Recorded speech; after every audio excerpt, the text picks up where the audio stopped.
Euzubillahimineşşeytanirracim. Bismillahirrahmanirrahim. Assalamu alaikum hürmetli qarindoshlar. İslam ahlakı namlı programımızın 24. sani arqılıq sizler bilen yani yüz görüşdük. Programımızın aziz mehmini Şarkı Türkistan Ulemalar Birliği azası Ustaz Abdulahad Hafiz. Program riyasatçısı men Abdulahad Ucat. Hürmetli Ustaz programımızga hoş geldiler. Kıymetli vakitlerini çıkarganlık için köp rahmet eyledim. Özgürüm rahmet, Allah razı olsun. Bu program için tatkan acıları, ceba müşakkatları Allah Teala acı versin. Bu programımızı Allah Teala aldılan özümüzge ve bu programını körgen barlık karındaşlarımıza faydalı kılsın. Amin, amin. Cümlemizden Allah razı olsun. Hürmetli karındaşlar, bugünkü programımızda sır saklaş hakkında toxtalып o'tamiz. Yani sır saklaş qandaq bo'ladi, sır saklashning hukmi nima? Saklashga tegishli sirlarning turlari qaysi? Sir saklashning qandaq foydalari bor? Qandaq kishilarga sirni oshkora qilishga bo'ladi? O'zimizni qandaq qilib sir saklashga ko'ndiramiz? Sirni oshkora qilish qachon joiz bo'ladi degan temalar haqida toxtalып o'tamiz. Hürmetli Ustaz, bu programımızda birinci sualdan başlasak, yani sır saklaş degen neme yoki sır saklaş qandaq bo'ladi? Bu haqda qisqacha tushuncha berib o'tsalar. Xo'sh, bismillahirrahmanirrahim. Elhamdülillahi rabbil alamin. Vessalatu vesselamu ala seyyidina Muhammedin ve ala alihi ve ashabihi ecmaîn. Sır saklaş İnsan hayatındaki en mühim mesele ve en mühim ahlaklardan biri. Onun için Allah Teala ve Resulullah sallallahu aleyhi ve sellem bizge sır saklaşını buyurgan, sırrını aşk kılıştın toskan ve bu sır saklashdan ki insan âli cenablık bo'lganligining alomati bo'lganligini ko'rsatgan. Endi bu sır saklash degan nima yoki qanday bo'ladi degan vaqtimizda sir degan so'z o'zi yoshirilgan, maxfiy tutilgan narsa degan bo'ladi. Onun uchun sir deymiz endi.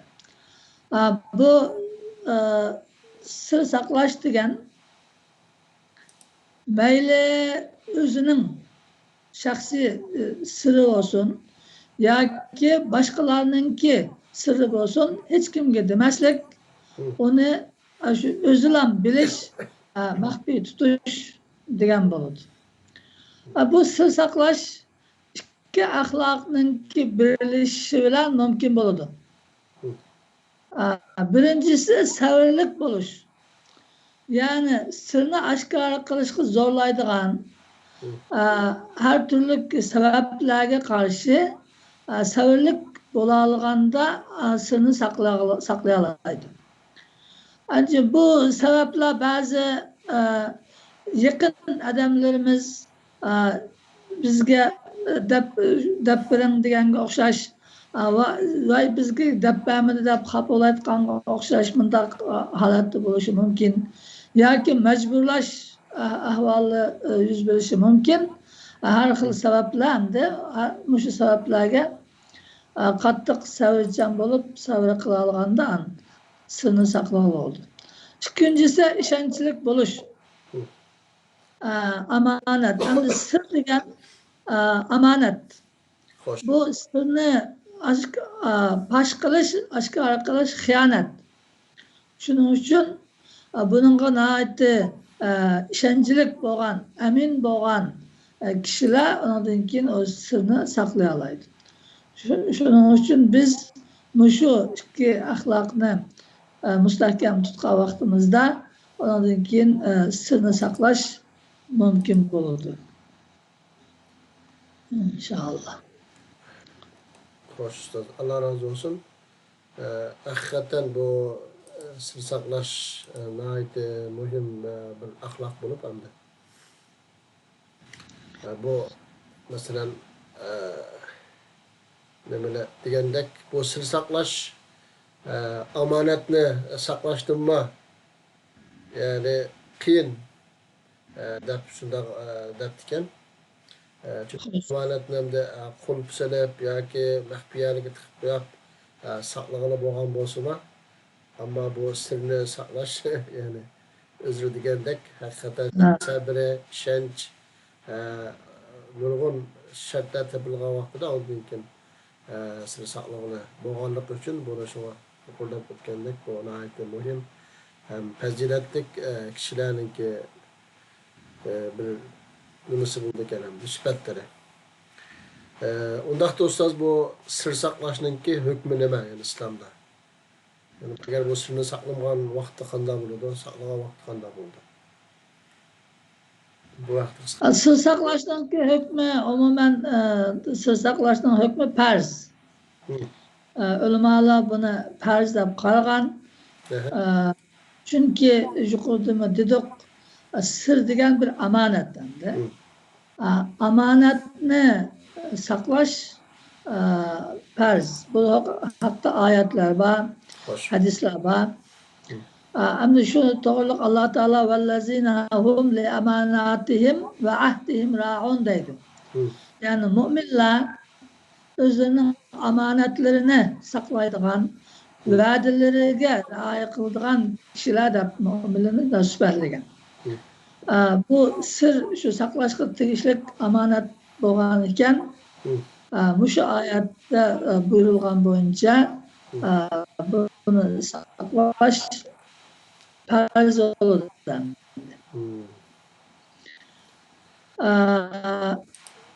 Resulullah sallallahu aleyhi ve sellem hoş. Bu sırrın doğru. İza haddese reculul hadise thumma amanatun deydi. Yani bir kişi sana bir gap kılgan bolsa, o gap kılıp etrafına karasa, o sana amanat olur, o sır olur. Demek bununki etrafına biraz endişe kılıp kargını, başkalar yani anlap kaldığan birisi var mı ki yok mu ki de kargın oğalık için kişilerin anlap kılışını halımıgan bir gapni kılgan buldu. Bu sana işini kılgan buldu. O çağda bu gap senin için amanat oldu. Bu amanatını qo'g'dash, saqlash, maxfiy tutish, onu hech kimga demaslik, bu seninki gardiniga farz oldu. Bu hadisni İmam Tirmizi rivayet qilib, bu Albani sahih deb baho bergan. Endi bu sirni saqlash, hech kimga demaslik, bu amonat farz bo'lgan ekan. Endi buni ta'tirisi sirni fosh qilish nima bo'ladi? Xiyonat bo'ladi. Bo'ldi, xo'sh. Amonatga xiyonat qilgan bo'ladi. Endi bu sirni saqlamagan odam buni tuvandagi hadisninki ichiga kirib qoladi endi. Rasululloh ayatul munofiq salas iza haddasa kazab va iza va'ada akhlaf va iza tumina khan. Xo'sh. Munofiqning alomati 3. Gap qilsa yolg'on gap qiladi, va'da qilsa va'dasiga xiloflik qiladi, omonat qo'yilsa xiyonat qiladi degan. Mushu munofiqning sifatiga kirib qoladi. Onun uchun bu naytibak muhim masala. Yana Rasululloh sallallohu alayhi vasallam bu sirninki qandaq bo'lganligini yana al majalisu bil amanah deydi. Meclisler, o'tirgan meclisler, yig'inlar, aşağıda deyishgan gaplar, bu hammasi amonat. Bu biz musulmonlar bo'lsin, boshqalar bo'lsin, sal qarab kelgan muhim bir masala bu. Yani bir yerga bir to'plashdik, bir jamoat bo'ldik, bir yerda bir yig'in ochdik. O yig'inda ba'zi qilishgan gaplar aşağıda qilish kerak. Aşağıda gapni aşağıda saqlash lazım. O yig'inni bo'g'uvchilar. Endi bununla hazırki günden de bu ictima bu olturuş yığınlar endi bu uçur vasıtaları bilen boldu endi. Onda olgandan endi bu uçur vasıtalarındaki gruplar mesela bizninki Ulemalar Birliği grubu deymiz, ondan başka her xil cemaat grupları ol. Muşu grupdaki qarindoshlar Aşu grupta içinde deyilgen gap aşunun üstüne amanet. Hoş. Aşu aşağıda kılış gerek. Aşunu muhafazat kılış lazım. Ona başka gruplara yötkülmezlik, başkalara demezlik o aşağıda. Çünkü o biz öz aramızda boğandıkken grupta içinde olsun, böyle oltuğanda yüz duranı olsun, birisimiz işinip bazı sırlarını, bazı arxil gaplarını kılışımız hem de. Onu oltuğanlarımızın birisi açıp başka yerge desek, ya ki başka grupka yötküsek, o çağda biz onunla xəyanət bulmamız çünkü onlardan bir münce problemler, bir münce müşkül da kılış derkan gapayda her kılandı. Onu da bulamaydı o kilkanızcan. Onun için Resulullah'ın şu el-mecalısı bil amane diyen sözü nahim naiti beklememizge tutulgan söz. Amanet şundaq muhim bolgan diyor. Bizning dinimizde farz qilib bekitilgan. Farz deganning ma'nosi ona qilmasa gunohkor bo'ladi. Qilgandan keyin Alloh taolo farz ibodat qilganning qatorida onunga savab verir. Hem de bununla bir meselemizni bekrak aydınlaştırış için bir sahabe-i kiramların bir işkidanı misal verip öteydi. Hoş. Birincisi mesela Enes radıyallahu anh'ın ki özünün beşiğini ötken bir rivayeti. Enes radıyallahu anh'ı 10 yaşında Resulullah Medine'ye hicret kılıp gelgen çağda 10 yaşındaki balıydı. Annesi ona Resulullah'a hizmet kılsın da tutup bergen o hizmet kıladı. Şu Enes radıyallahu anh'daydı. Ben bir günü ballarla oynavattım. Resulullah sallallahu aleyhi ve sellem bizim karşımıza gelip bizge salam verdi. Salam bergendikken beni çakırıp beni bir iş buyurdu. Ben berip o işini kılıp kelep ondan keyin öge kelguncha öge kelishga kechikib qoldim. Yani anam meni hamisha keladigan vaqtimni bilganligi uchun kechikib qoldim. Kechikib qolgandan keyin anam nima bo'ldi, nima kechikib qolding debdi. Rasululloh meni bir ishga buyurganda shu ishni qilib ondan keyin keldim, shuni kechikib qoldim desam, anam qaysi ishkan o dedi deydi. Degandan keyin men o Resulullah'ın sirrimi onu demaymi dedim deydi. Yani anısqa anam bo'lgandan keyin deb nima qilmasdan o Resulullah'ın sirri demayman degandan keyin anısimi men anam tursam, men yo'shiramsa, menga demamsa demasdan yaxshi qilibsiz balam, Resulullah'ın sirrini hech kimga demang deb unga texmi yaxshi nasihat qilib sirni saqlash uchun nasihat qildim. Muşundaq sır saklaş.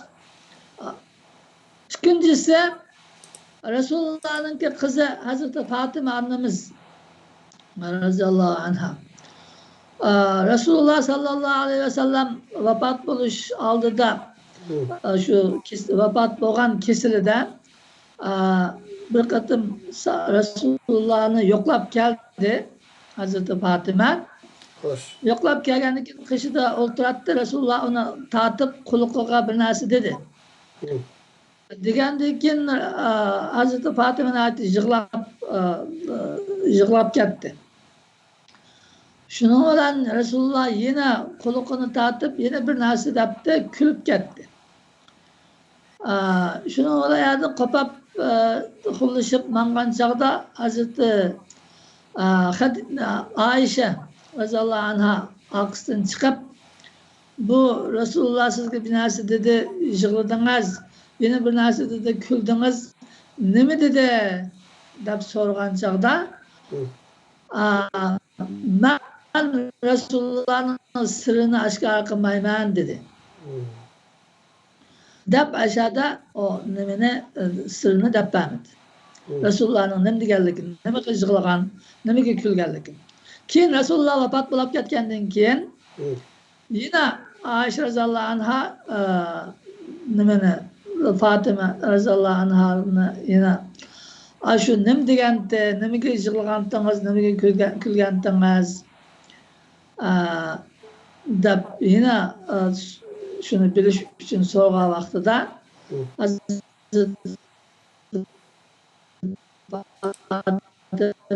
Amdi ona dep verdi. Onunki birinci katımda Resulullah bana ecilinin yakınlaşkanlıkını bu şu kesinlikle sakaymay ölüp getidiganlıkını dedi. Şuna yığıldım.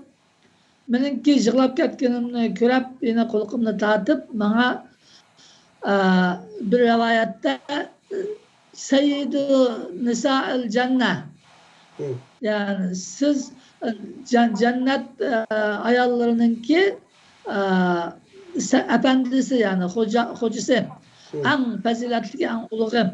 Bunu siz şunun razı olmamışsınız depti şunun küldüm deydi. Yine bir rivayette benim aklımdan bana birinci katım siz yetip gelirsiniz dedi. Şunun hoşlanıp küldüm deydi. Sonra Resulullah'ın vefatından keyin 6 aydan keyin vafatlab ketgan Hazreti Fatima. Fakat 6 ay ömür ko'rgan. Hamda mishada şu sir saqlash masalasi. Hamda şu ikki masalani bundaq tafakkur qilsak hamda bu bir bak cho'ng saqlash tegishli gapdek tumaydi hamda. Resulullah mesela birinci nimada Anas radhiyallohu anhuga mening bu gapimni qilgan ishimni ya buyrug'ini hech kimga demagan dedi debmi yo'q. Fatimaga Resulullah bu gapni hech kimga demang dedi debmi yo'q.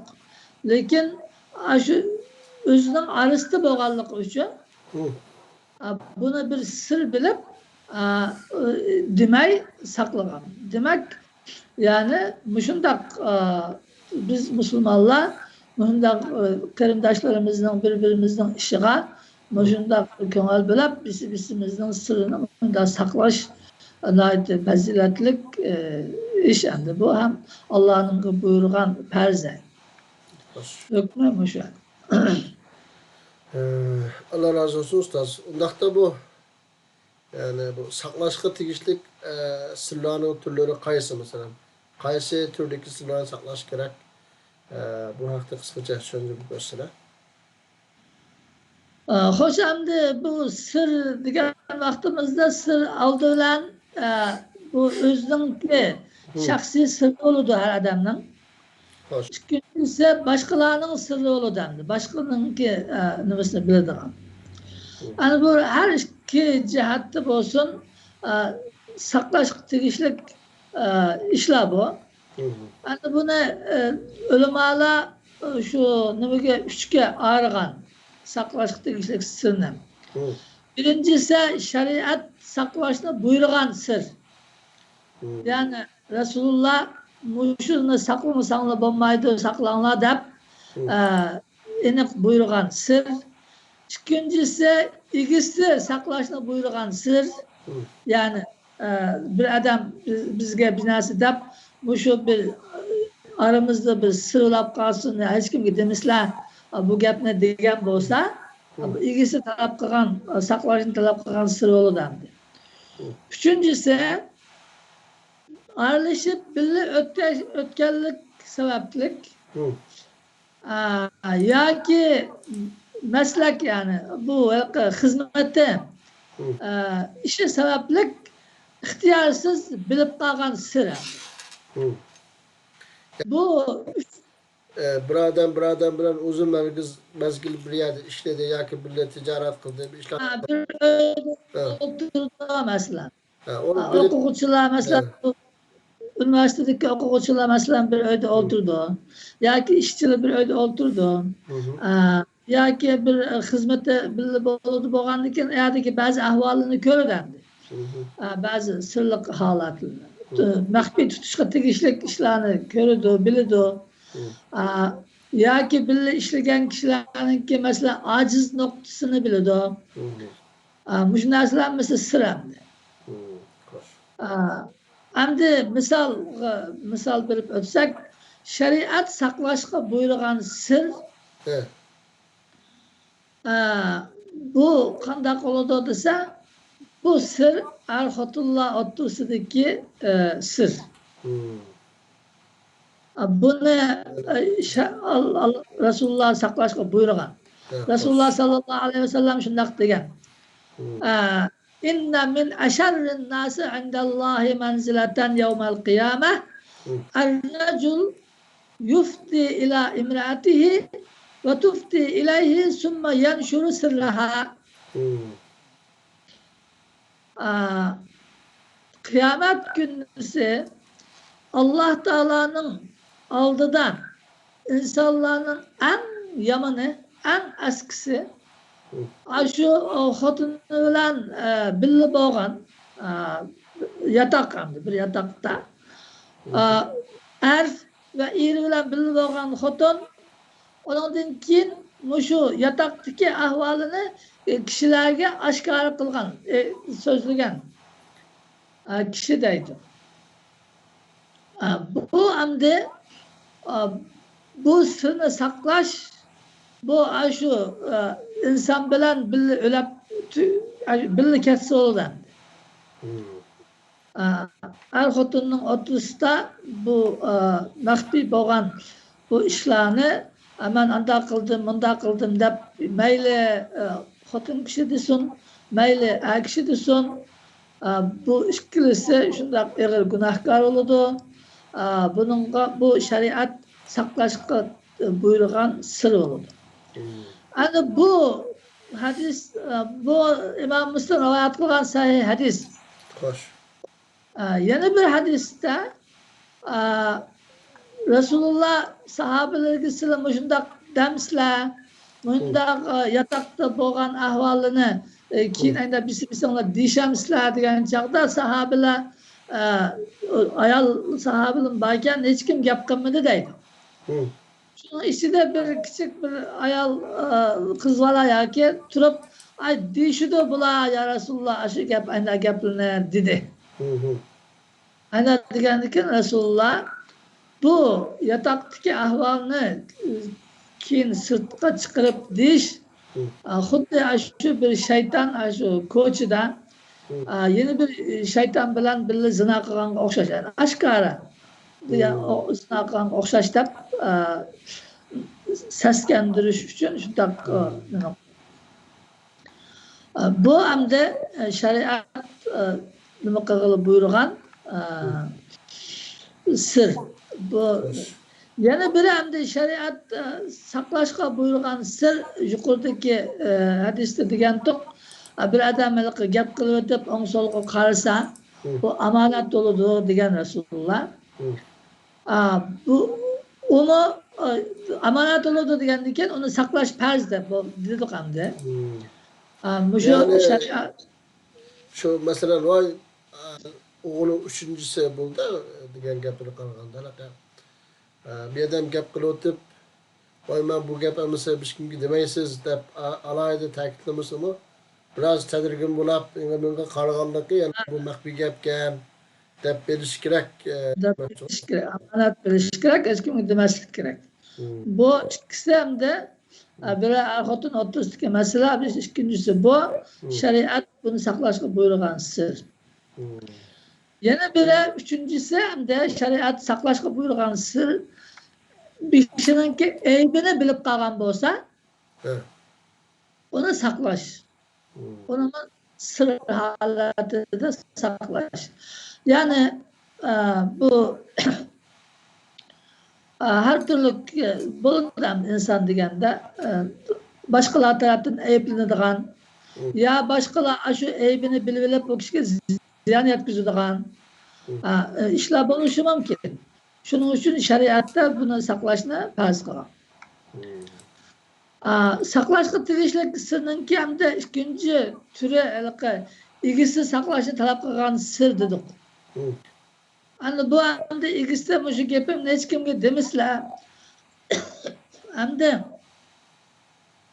tuvandimi deymiz hamda inson degan ba'zi chog'da ba'zi sirlarini ba'zilar bilan maslahatlashishga to'g'ri gap qiladi. O'ziniki maxfiy sirrini hamda bir shu ishni qilish uchun bu sir degan har xil bo'ladi. Balki de bir qilmoqchi bo'lgan bir ish bo'ladi. Onun uchun maslahat so'rash kerak yoki boshqalarninki bir masalan yoki qizini agamachi bo'lsa yo o'g'li xotnapamoqchi bo'lsa qarshi tarafning ahvolini bilish uchun ba'zi gaplarni so'rashi mumkin. Bunga o'xshash hamda. Mana ishni qanday qilsam bo'ladi deb maslahat so'rash uchun ba'zi maxfiy sirlarini birlariga deyish kerak bo'lib qoldi. Shunday kerak bo'lib qolgan chog'da degan vaqtida ana bu gapni sizlarga dedim, shu gapni hech kimga demislar degan bo'lsa, xo'sh. Bu saqlash tegishli sir. Buni saqlamasa bo'lmaydi. Bu saqlashga tegishli sirni hamda uchinchisi bilib qolgan sir dedik hamda. Bu bilib qolish ikki xil shaklda bo'ladi. Birincisi şu birle yaşap ya bir öyde ya bir işxonada birle hemen uzun süre birle tuğandıkken bazı aynak ahvallarını bir içki ahvallarını bileden birbirine. Mesela işçiler olsun, okuvchilar olsun birle oturup kapaşkanda kılışkan gaplar oldu. Şu narsalarni sirtqa chiqib demaslik lazım. Hoş. İkincisi belki mühim rakamda bu hizmeti sebeplik, işi sebeplik bilip kalgan sırlar var. Bu karşı ise doktor mesela. Doktordan kışıkla davalanıqlı her xil kesel, her xil adamla gördü. Hoş. Ularınki belki şunday her türlü bazı ayıpları oldu. Bazı başkalarına diyemeyen ahvalları oldu. Buna doktorga demesi olmaydı mı davalar? Doğru kılış. Doktor bunu bilgendikken bunu sır saklaş gerek. Başkalarına falan andakken, mundakken, ya munda ayıbı varken, ya munda kesili varken diyen okşaş. Bunu başkılması var. İkincisi kazı. Sotçı. Bunun kışığımı kelgenden de bazı maxfiy sırlı bo'lgan bazı işlerimi demese hükümde doğru çıkarılamaydı. Şunun için bunun gibi kelgen davagarlar kişiler şu bazı sırlarını deydi. Degendikin bu sırrını bilip aldı ona başkalarına demeslik gerek. Ondan keyin üçüncüsü hamda ancaq uchraydigan ancaq masala şirkat, muassasa, shunday bir organ bir yerda ishlagan bo'lsa, bu ishlagan yerdagi masalan buxgalter, injener ba'zi bu odamlar shirkatning maxfiy sirlarini biladi. Buxgalter degan uni iqtisodini biladi. İqtisad nereden keldi, nereye harcaydı, qancha iqtisodi bor, qanday qiyinchilik bor deganga o'xshash. İnjener yasaydigan narsalarninki ichki sirlarini qanday yasaydi deganga o'xshash narsalarni biladi. Shu narsalarni bilganlar shu ashada ishlagandan shu shirkatning shu organninki maxfiyatligini saqlash lozim. Bu bulumu ularning gardanidan sır. Bu sırlarni saqlash, bunu saqlamaslik yuqorida deganimizda xiyonat bo'ladi. Bu xiyonatning tövini bir shaxs uchun bo'lsa, yuqorisi davlatning amalligini buzadigan, hatto bir davlatning ishg'ol qilinishiga sabab bo'ladigan yuqorisi borda. Shuning uchun Muşundaq ahvalda mana bizim dinimiz insanların paydası üçün qandaq hükümlerini çıkargan. Muşu sırlarını, üç türlü Arap ölümala muşulna saklaş lazım. Saklaş perze olan sırlar. Hoş tasa. Allah razı olsun. Nahiyeti inik bayan kıplarla. Hem de bu keldik anda bu mesela sırrını saqlashninkan qanday foydaları var? Mesela biz agar sirimizni saqlagan vaqtda bizni qanday foydalar bo'ldi? Ifsho qilgan vaqtda vaqtida qanday ziyanlar kelib chiqadi? Bu haqda qisqacha ma'lumot bersangiz ustaz. Yani sırrını saklaşın faydaları birinci yukarıda dediğimizde sır saklaş en güzel ahlak. Sır saklayan kişi güzel ahlaklık boğallıkının, faziletlik kişi ekenlikinin, âli-cenab kişi ekenlikinin alameti. Sır saklayalıkallık. Hoş. İkincisi sır saklaş düşmanın üstünden galba kılışının en çok sebeplerinden biri. Mesela urushlarga chiqqan vaqtida shu planlarni saqlash lazım. O'ng tarafga mangmoqchi bo'lsa, sol tarafga manganda ko'ksitish lazım. Deganga o'xshash. Rasululloh al-harbu val makida degan. Ya'ni har urush shundoq sir saqlash, hiyla ishlatish bilan bo'ladi. Uchinchisi sir saqlash orqali hasaddan qutulib qolgan oldu. Yani bu sır hem de özünki şahsi sırrı oluşu mümkün. Yani bir sırrını aşkara qilib qo'ysa hasad qilinib qoldi. Ve ishlarininki buzilib ketishidan saqlanib qolgan oldu. Mesela bir proje qilmoqchi bo'ldi. Bir yoki bir çok bir ticaretke başlamakçı oldu. Yoki shundoq bir ishni başlamakçı oldu. Buni hamda burun hatta oldi bir kishi o'qib qolsa, ba'zi niyati yomon odamlar bo'lishi mumkin jamiyatda. O ishni bo'lab boquvchi uningki to'salg'i bo'lib, uni bir buzib o'tadigan ishlar bo'lishi mumkin.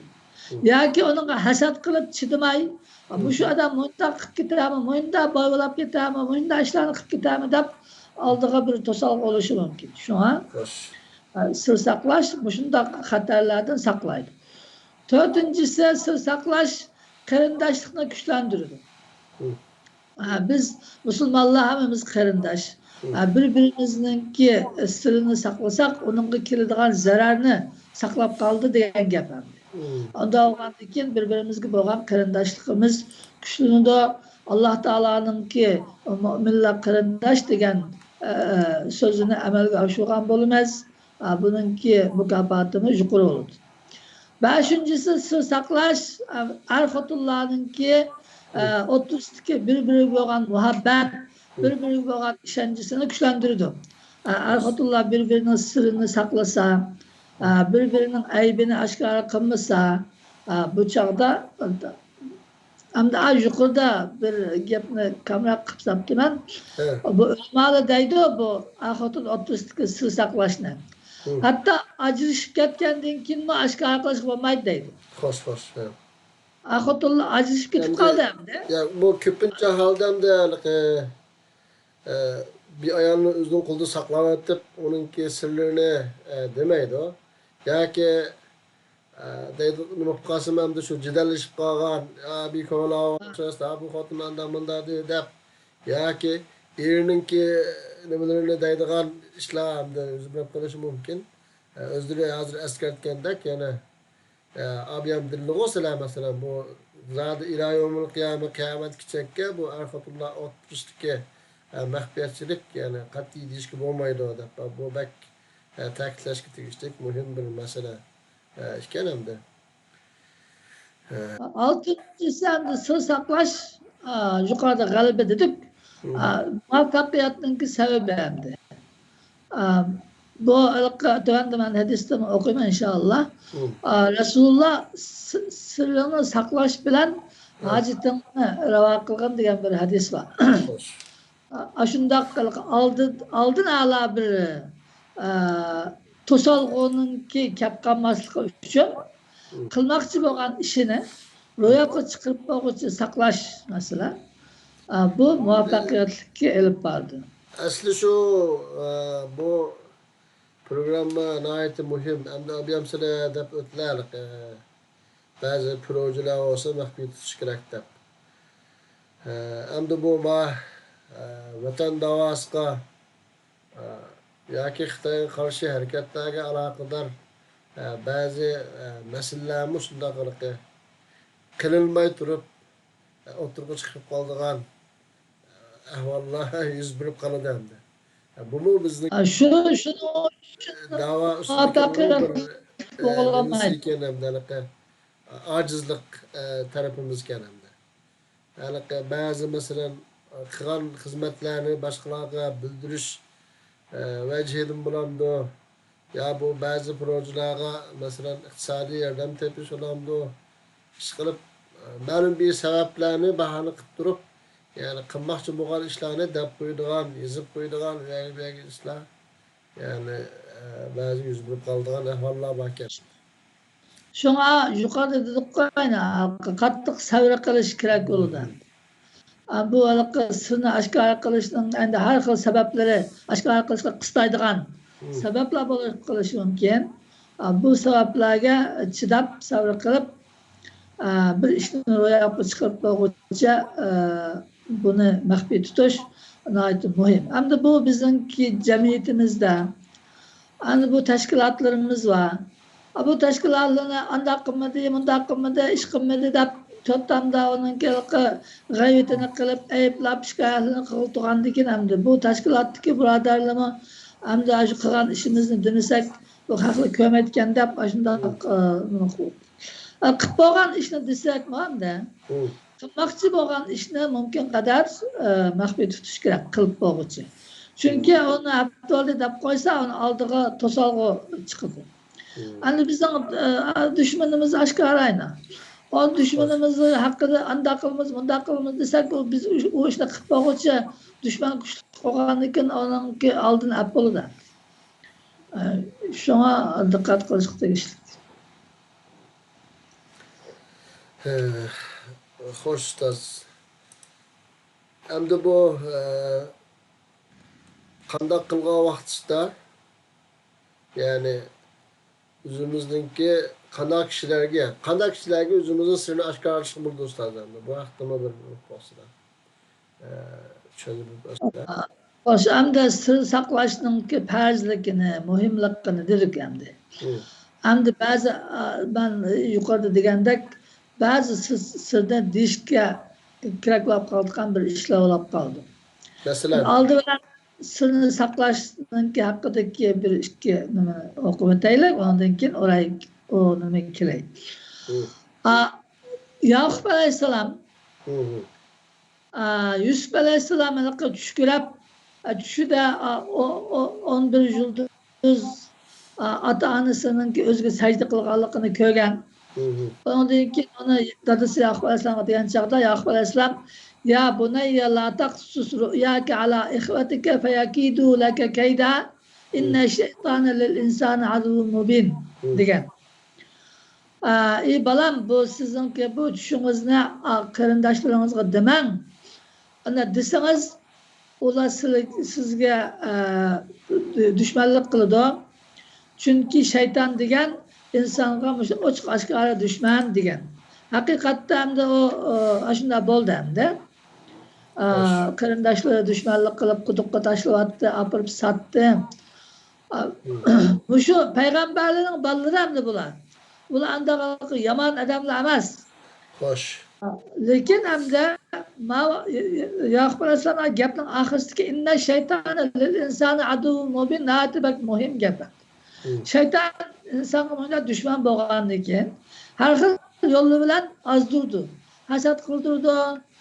Seni aynı dadam yaxshi ko'rgan, seni yaxshi ko'rmayotgan degizdi. Yoki shu sababdan demaslik kerak deydi. Yine Resulullah'ın ki digine buna İsta'inu alel hacati bil kitman. Hacetlerini, ihtiyaclarını rava kılış için onu yoşuruş bilen yardım talep kılınla deydi. Yani şunu sırrınlarını kılmakçı olan işinlarını yoşursanlar şu sılanın o işini royapka çıkışka yardımcı oldu diyen. Nemişka fe inne kulle zi ni'metin mahsud. Her kandak nimet ilgisi hased kılındığan buludu. Yani bu her xil iş oludu. Aşındak ya ki mensep oludu, ya ki baylık oludu, ya ticaret oludu, ya bir kuruluş oludu. Yani okşaşan. Ama şundak işlerini burun dep koysa, hased kılgıçılar bunun hased kılıp aşındak ziyan oluşu mümkün. Bu hadis nama İmam Tabarani rivayet kılıp Albani sahih diyen. Ali radıyallahu anhu deydi sırruke asiruke fe in tekellemte bihi sırte asirahu. Hoş. Senin sırrın, senin esirin, senin kulağında. Sen onu kaçan sözlüsen, sırrını aşkına kılsan, uçakta sen onun esiri olursan. Deydi. Muşu lavlan hem de sırrını aşkına kılmasına kınaydı mı? Hem de geldik bu sırrını aşkına kılışkan. Aşkına kılışka doğru gap kaldı hem de. Bir ya mesela soraş için yukarıda degandek mesela ya ki doktorun kışkırıp keselini mahbi bir kesel olsa hiç kim gitmeyken bir kıyınçlık olsa daş için degen okşaş çıkan. Bu şundak bir bulap kalsa deydi o sırrını kimden aşkına kılış sırrını şençilek Allah'tan korkuduğun sır saklayalaydıgan müstahkem iradelik kişilerge aşkar kılışkı oldu. Yani bunun özünün sırrını aşkar. Başkalarının sırrını aşkar kılışkı olmaydı. Özünün ki sırrını aşkar bir ya mesela soraş ya bir işinin ki nime kılış için aşkar kılış doğru gelse muşundak Allah'tan korkuduğun kişilerin ki eybini etiştin, sırrını başkılıştın, korkutkan, bundak bir iradesi müstahkem, bundak kişilerini tepip, aşıladın mesela sorsa ya aşıların sırrını açsın, buludu. Bu mesela gelmez, hem adamın onu yakınken de sırrını açsa, akin özü pişman kalkan gibi. Deydi. Hoş, Allah razı olsun. Endi bu biz özümüzni qanday qilib sir saqlashga ko'ndirgili bo'ldi endi yuqorida deb o'tdik endi ya'ni inson ba'zi ishlarga sal qarab ba'zi demaydigan gaplarni o'zanga aloqador mahbiyatliklarni uni buni ba'zi insonlarning yaqinkan deb soldigan yani kasırlıktan sonra işler buldu hem de. Cık üzülüren meseleler. Yani bu şundak ahvalların kandak tutulgulu buldu. Yani bu hafta kısaca malumat olsun. Hem de bunun da sır saklaşına ügünüş, ya özümüzün sır saklaşına köndürüş, sır saklaş ahlakını özümüzü itildirüş üçün aldı bilen birincisi tilinin hatırını biliş lazım. Bu til degen şundan hatarlık hem faydalık hem hatarlık nasıl ki insanı bazı fakatla yüzünü düşürüyordu da bazı yukarı mertebeyi kötülep çıkırdı. Şu an Resulullah sallallahu aleyhi ve sellem emsik aleyke lisanek degen. Yani tilini müstahkem tut degen. Bunu Muaz radıyallahu anh'a dedi. Muaz radıyallahu anh ya Resulullah bu til sözlügen gapke muahızlı bulamdı yani. Sonra tatılandık degende insanlarını şu tili dozakla girdi degen. Hoş. Bu sır hem de tilden çıka birinci bu tilinin hatırını biliş, tilini saklashni öğreniş lazım. Her kelakemez yerde qilishga tegishli, qilmaslikqa tegishli gap bilan o'ylamay qilishga bo'lmaydi. İkincisi, sirni oshkoralashning oqibatini eslash. Yani bu sir oshkora bo'lib qolsa, qandaq oqibatlarga duch keladi, qandaq qiyinchiliklar, qandaq ziyonlar keladi, onu o'ylash lazım. Onu o'ylab qilganda bu shu xatirini bilgandan keyin bu men sirni saqlay deb saqlashga turtki bo'ladi. Uchinchisi, o'zini sabr qilishga, har qanday ahvol ostida sirni oshkor qilmaslikka ko'ndirish. Bu ko'ndirish degan o'zini biroz majburlash, zo'rlash. Buning uchun qattiq iroda va sabr kerak endi. Shunga tirishish lazım. Dördüncüsü, saklay olmaydigan sirni ustiga olmaslik. Yani bu misal qaraladi, ama lekin muhim bir mesele. Mesela bazı uzun kulak adamlar var. Yani mişkarkı bunu sıkıdıgan. Kendi iskap kaldıgan. Hamma narsani bilgisi kelib qolgan. Hamma odamningki nima dediki, mana nima dedik, nima ish qildik deb. Keyin uni saqlayam, uni bilgandan keyin saqlash farz endi. Saqlayolmay gunohkorlarga ketib qolish. Shunga mumkin qadar kishilarning sirini bilmas. Hadisdagi sana alaqasi bo'lmagan ishlar sen nima aloqang bo'lmasin gap bor. Min husni islomil mar'a tarkuhu ma la ya'ni. Yani Müslümanınki ahlak getirse yaxshilikqa o'zi aloqasi olmagan ishni tark etish. Hamma narsani bilish, kishilarninki ahvolini bilishga tirishmaslik. Chunki bilgan her narsa bizning ustimizga sir bo'lib, amonat bo'lib yuklanadi. Saqlayolmay andan keyin gunohkor bo'lib qolamiz. Beşincisi, sirni etishning qoida va shartlariga rioya qilish. Endi bu sirni qachon ochamiz degan bir savol var. Aşağı endi bu. Altıncısı, Resulullah'ın bir adamın gunohkor bo'lish uchun anglagan narsani hammani so'zlab yurishi kifoya qildi degan hadis var. Bu hadisni asli bu nimadan anlagan bo'lsam ya davjush bu xato ekan deb sir saqlag'ili oldi. Yettinchisi, sirni fosh qilishning haromligini va gunohining irqiligini aslash. Xiyonat ekanligini. Xiyonat bo'lgandan keyin hamda. Buni asliga vaqtimizda andimizga biz sirni saqlashni o'rgana olamiz. Allohning izni bilan. Hoş en ahirki sualimiz endi. Bu sirni oshkor qilish qachon joiz bo'ladi? Bu masalan kishininki o'ziga aloqador sir bo'lishi mumkin. Yoki boshqalarningki bir siri bo'lishi mumkin. Mushundaq sirlarni qachon oshkor qilish joiz? Xo'sh, endi yuqorida biz sirni saqlashninki muhimligi, farzligi hammani deb o'tdik.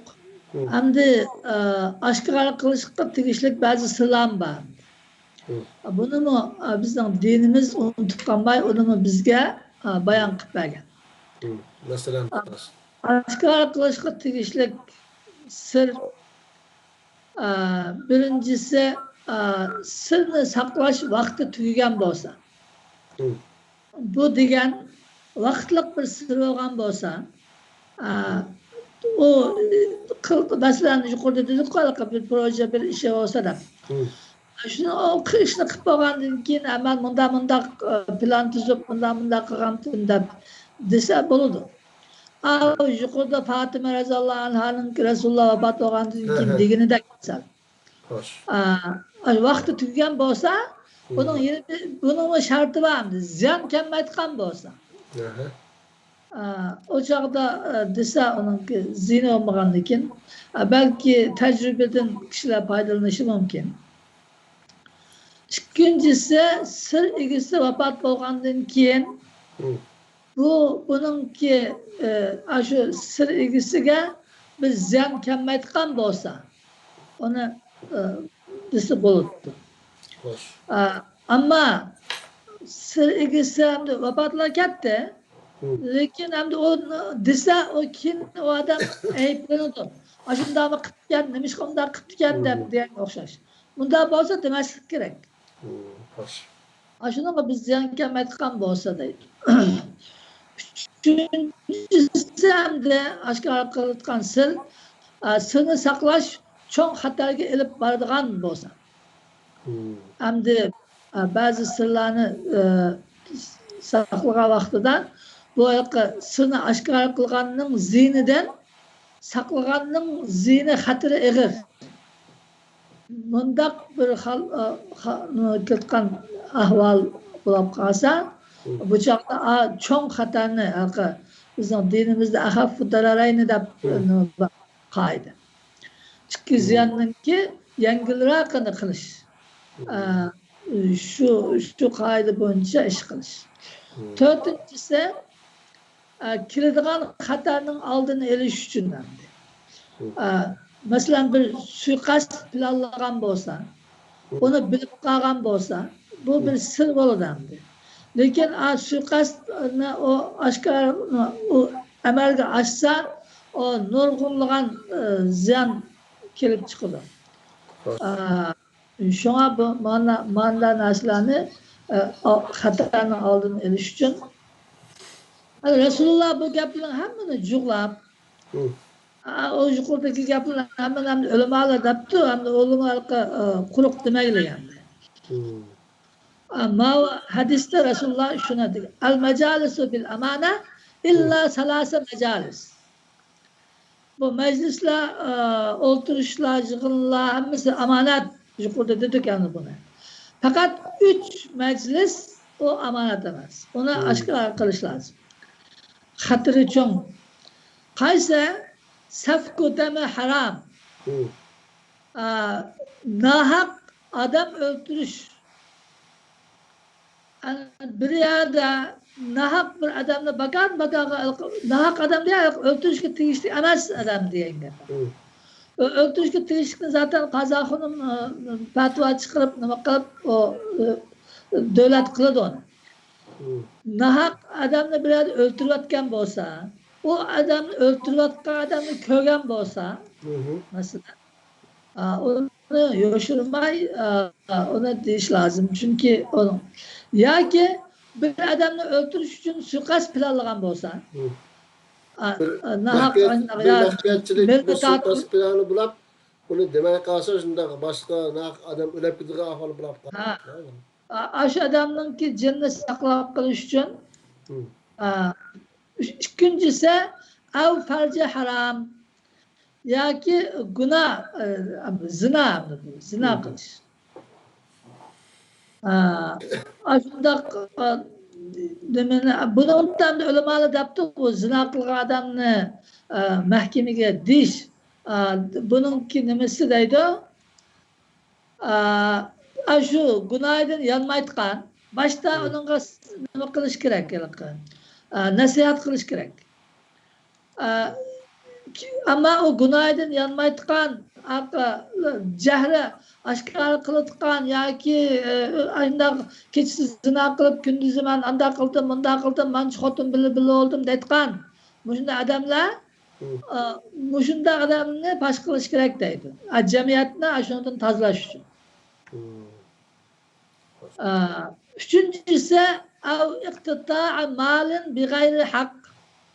Lakin hak yolu bilan birisinin melini yeveliş, melini eleveliş, yoki melini buluveliş, yoki onunla bir hazır mesela banka degan o'xshash yo'llar orqali ziyon urish, shunday ahvolni o'qib qolgan bo'lsa, shuni deb ziyonni saqlab qolish kerak. Bu hadisni İmam Nevevi sahih degan hadis hamda Rasululloh mushu hadisda mushuni hammani bizga oshkor qilish tegishli sirlarni bayon qilib bergan. Yani Allah Teala muşundaq yaxşı axlaqını özümüzde özləşdirib, özümüzdənki hem özümüzün sırrını saklaş, hem ailemizden, hem qarindaşlarımızdan sırrını saklaş degen muşundaq ulug' fazilatga erişip muşundaq yaşağı nasip olsun. Amin. Ustaz programımızı müşahede ahırlaştıraydı. Başka taklifleydiğin deydiğin gap durağımı? Başka gap yok. Hamda Allah Teala hemimizge şu kılgan gaplarımızga amal kılgıla nasip kılsın. Amin. Amin ustaz. Hürmetli qarindoshlar, bunun bilan bugungi islom axloqi nomli programmamiz müşahede ahırlaştı. İnşallah kelarki sonlarda ko'rish umidi bilan hammalarni Janob Alloh taologa topshirdik. Xayr, xush amal bo'linglar. Assalomu alaykum va rahmatullohi va barakatuh.